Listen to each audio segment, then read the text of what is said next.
Set number जो है ना 4 देखेंगे, ठीक है। इसके पहले जो है ना 3 सेट अपलोड कर दिया गया है, तीनों सेट देख लीजिए। सेट नंबर आज 4 करेंगे, ठीक है। सेट नंबर 4 है। अब पिछला हल प्रश्न पत्र है बिहार पुलिस भर्ती सिपाही भर्ती परीक्षा 9/12/2012 का एग्जाम हुआ था, द्वितीय पाली का। कल फर्स्ट पाली किए थे, आज द्वितीय पाली करेंगे। तो बताइएगा, प्रीवियस ईयर क्वेश्चन है, 3 सेट हो चुका है, चौथा सेट करेंगे। बताइए क्वेश्चन नंबर 1 बताइएगा कि भारत में अभियुक्त को दी गई फांसी की सजा को कौन निरस्त कर सकता है, क्या होगा? हाँ, तो बोल रहा है कि भारत में अभियुक्त दी गई फांसी की सजा को कौन निरस्त कर सकता है, तो राष्ट्रपति कर सकते हैं। कौन? राष्ट्रपति, याद रखिएगा। भारत की स्वतंत्रता के बाद कौन पहला भारतीय गवर्नर जनरल बना था, क्या होगा? चक्रवर्ती राजगोपालाचारी। हाँ, भारत की स्वतंत्रता के बाद कौन पहला भारतीय गवर्नर जनरल बना था? चक्रवर्ती राजगोपालाचारी। भारत में चुनाव की सबसे छोटी इकाई क्या है? तो ग्राम पंचायत है। भारत में चुनाव की सबसे छोटी इकाई क्या है? तो ग्राम पंचायत है। बताइए कि भारतीय राष्ट्रीय कांग्रेस के संस्थापक कौन थे? एओ हुम। भारतीय राष्ट्रीय कांग्रेस के संस्थापक कौन थे? एओ हुम थे। नेक्स्ट है, सांप्रदायिकता का अर्थ क्या होता है? धर्म के आधार पर सामाजिक विभाजन करना।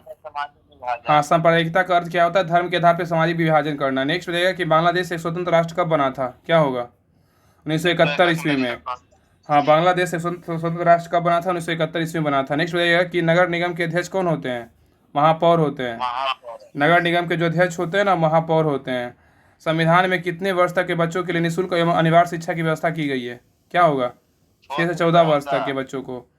हाँ, संविधान में कितने वर्ष तक के बच्चों को निःशुल्क एवं अनिवार्य शिक्षा की व्यवस्था किया गया? 6 से 14 वर्ष। वास्को डी गामा कहाँ का यात्री था? पुर्तगाल का था।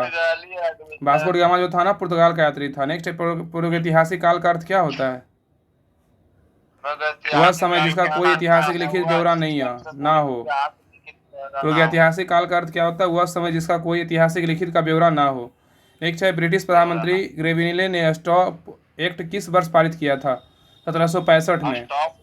ब्रिटिश प्रधानमंत्री ग्रेनविले ने स्टॉप एक्ट किस वर्ष पारित किया था? 1765 ईस्वी में। नेक्स्ट है, रॉलेट एक्ट कब पारित हुआ था? 1919 में। रॉलेट एक्ट बोले 1919 में हुआ।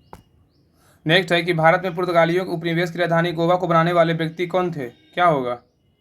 Alphonso de Albuquerque. भारत में पुर्तगाल उपनिवेश की राजधानी गोवा को बनाने वाले व्यक्ति कौन थे? Alfonso de Albuquerque. अंग्रेजी सरकार द्वारा किस ईस्वी में सूती वस्त्रों की आयात हटा लिया गया था, क्या होगा? 1881 ईस्वी में। हाँ, अंग्रेजों सरकार द्वारा किस ईस्वी में सूती वस्त्रों का आयात हटा लिया गया था? 1881 में। मध्यकालीन नेक्स्ट है, मध्यकालीन इतिहास कब से कब था? तो 8वीं से 16वीं शताब्दी तक है। तो मध्यकालीन इतिहास कब से कब तक है? तो 8वीं से 16वीं शताब्दी। नेक्स्ट है, मनुष्य द्वारा पहली बार नियोलिथिक युग में पालतू बनाया जाने वाला पशु कौन था? कुत्ता था। कौन था? कुत्ता, याद रखिएगा। नेक्स्ट है, मुगल काल का पतन कब शुरू हुआ था? आधुनिक काल में। मुगल काल का जो पतन हुआ था आधुनिक काल में हुआ था। नियोलिथिक काल का अर्थ क्या होता है? नवपाषाण काल होता है। नियोलिथिक का अर्थ क्या होता है? नवपाषाण काल होता है। मगध साम्राज्य की प्राचीनतम राजधानी कौन थी? राजगिरी। मगध के राजगिरी था। नेक्स्ट है, सन 1857 की क्रांति कहाँ शुरू हुआ था? मेरठ से। सन 1857 की क्रांति कहाँ शुरू हुआ? मेरठ से। जलप्रपात का निर्माण किस कारक द्वारा होता है? नदी से। जलप्रपात का निर्माण किस कारक द्वारा होता है? तो नदी से। पर्यावरण के जैविक व अजैविक घटकों के अंतर संबंध का अध्ययन क्या कहलाता है? पारिस्थितिकी कहलाता है। पर्यावरण के जैविक व अजैविक घटकों के अंतर संबंध का अध्ययन क्या कहलाता है? पारिस्थितिकी कहलाता है। नेक्स्ट है, विश्व पर्यावरण दिवस कब मनाते हैं? 5 जून को। विश्व पर्यावरण दिवस बोलेगा तो 5 जून को मनाते हैं। नेक्स्ट है, भारत के पश्चिमी तट पर स्थित राज्य कौन सा है जिसका तट रेखा सबसे लंबी है? तो गुजरात का है। ज्वालामुखी के मुख को क्या कहा जाता है? क्रेटर। ज्वालामुखी के मुख को क्या कहा जाता है? क्रेटर। बिंदु जहाँ भूकंप की उत्पत्ति होती है क्या कहलाता है? अधिकेंद्र। वह बिंदु जहाँ भूकंप की उत्पत्ति होती है क्या कहलाता है? अधिकेंद्र कहलाता है। अब आइए नेक्स्ट पे, बताइएगा कि भूकंप की से संबंधित अध्ययन क्या कहलाता है? सिस्मोलॉजी। भूकंप से संबंधित अध्ययन क्या कहलाता है? सिस्मोलॉजी। नेक्स्ट है, कौन सा शहर भारत का कॉटन पॉलिस के नाम से जाना जाता है? मुंबई। कौन सा शहर भारत का कॉटन पॉलिस के नाम से जानते हैं? मुंबई को। नेक्स्ट, अंतरिक्ष में जाने वाली पहली भारतीय महिला कौन थी? कल्पना चावला। नदी का निक्षेपण क्रिया के द्वारा क्या बनता है? डेल्टा बनता है। नदी की निक्षेपण क्रिया द्वारा क्या बनता है? डेल्टा बनता है। विश्व व्यापार संगठन का मुख्यालय कहाँ है? जिनेवा। मनुष्य ने चंद्रमा पर पहली बार कदम किस वर्ष रखा था? 1969 में। मनुष्य ने चंद्रमा पर पहली बार किस वर्ष पैर रखा? 1969 में। नेक्स्ट है, रहमतुल्लाह कब किस किस से जुड़ा हुआ है? बैडमिंटन से। रहमतुल्लाह कब बोलेगा तो बैडमिंटन से। द्वितीय महायुद्ध के अंतिम चरण में परमाणु बम विस्फोट में से कौन सा शहर सबसे ज़्यादा प्रभावित हुआ था? हिरोशिमा। द्वितीय महायुद्ध के अंतिम चरण में परमाणु बम विस्फोट से कौन सा शहर ज़्यादा प्रभावित हुआ था? हिरोशिमा। अंडा देने वाली स्तनधारी कौन सा है? झकीरना। अंडा देने वाली स्तनधारी कौन सा है? झकीरना। नेक्स्ट है, उल्लू की आंख में क्या पाई जाती है? ज्ञान बिंदु में पढ़ रहे थे, शलाका कोशिकाएं पाई जाती है। हाँ, कोशिकाएं पाए जाते हैं। ज्ञान बिंदु में पढ़ रहे थे, ये दिया हुआ था। उल्लू की आंख में क्या पाई जाती है? शलाका कोशिकाएं पाई जाती है। इसलिए दिन में नहीं देखता है, रात में देख सकता है ये। किस पदार्थ के परिवहन के लिए पौधे को ऊर्जा चाहिए? सुक्रोज। सुक्रोज। एडिविट भोजन में क्या क्या होता है? रोगनाशक एवं खनिज दोनों होता है। एडिविट भोजन में क्या क्या होता है? रोगनाशक एवं खनिज दोनों होता है। फफूंदी क्या है? परजीवी एवं सैप्रोफिटिक दोनों होता है।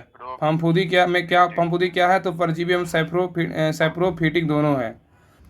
बताइएगा कि शैवाल, जल पक्षी, बड़ी मछली, छोटी मछली से बनी आहार श्रृंखला में डीडीटी का संधारण किस जीव से सबसे अधिक होगा? क्या होगा? छोटी मछली।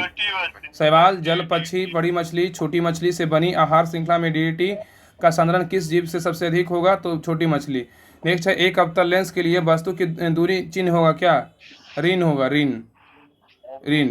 कौन सा तारामंडल अप्रैल महीने में के आकाश के उत्तरी भाग में दिखाई देता है? बृहस्पति।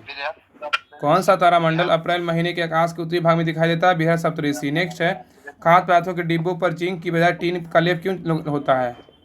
टीन की अपेक्षा जिंक की अधिक क्रियाशील है। हाँ, खाद्य पदार्थों के डिब्बों के पर जिंक की बजाय टीन का लेप क्यों होता है? टीन की अपेक्षा जिंक अधिक क्रियाशील है। प्राकृतिक रबड़ का बहुलक क्या है? आइसोप्रीन है। नाभिकीय ऊर्जा ग्रहों में कौन सा ईंधन इस्तेमाल होता है?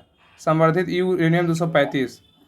नाभिकीय ऊर्जा ग्रहों में कौन सा ईंधन इस्तेमाल होता है? संवर्धित यूरेनियम 235। कार्बन C14 का न्यूट्रॉन संख्या कितनी होती है? 8 है। कार्बन 614 का न्यूट्रॉन संख्या कितनी होती है? 8 होता है। सूर्य में कौन से नाभिकीय ईंधन बोलिए? इसमें से निकाला 14 में से छोड़ दिया तो 8 निकाला। हाँ। नेक्स्ट है, सूर्य में कौन सी नाभिकीय ईंधन है? तो हाइड्रोजन है। सूर्य में कौन सी नाभिकीय ईंधन है? तो हाइड्रोजन है। पदार्थ का सबसे छोटा कण जो पदार्थ का सभी विशेषता बताता है, वह कौन सा है? अणु है। पदार्थ का सबसे छोटा कण जो पदार्थ की सभी विशेषता बताता है, वह क्या है? तो अणु है। तो सेट नंबर 4 कमिट हो गया। सेट नंबर 5 जो है कल देखेंगे, ठीक है। सेट नंबर अगर चारों सेट नहीं देखे हैं तो जाके देख लीजिए, और सेट नंबर 5 जो है कल देखेंगे। सेट नंबर 4 तक कंप्लीट हो गया है, याद रखिएगा। आज के लिए यहीं तक रहने देते हैं, 5 कल पढ़ेंगे। बताइए।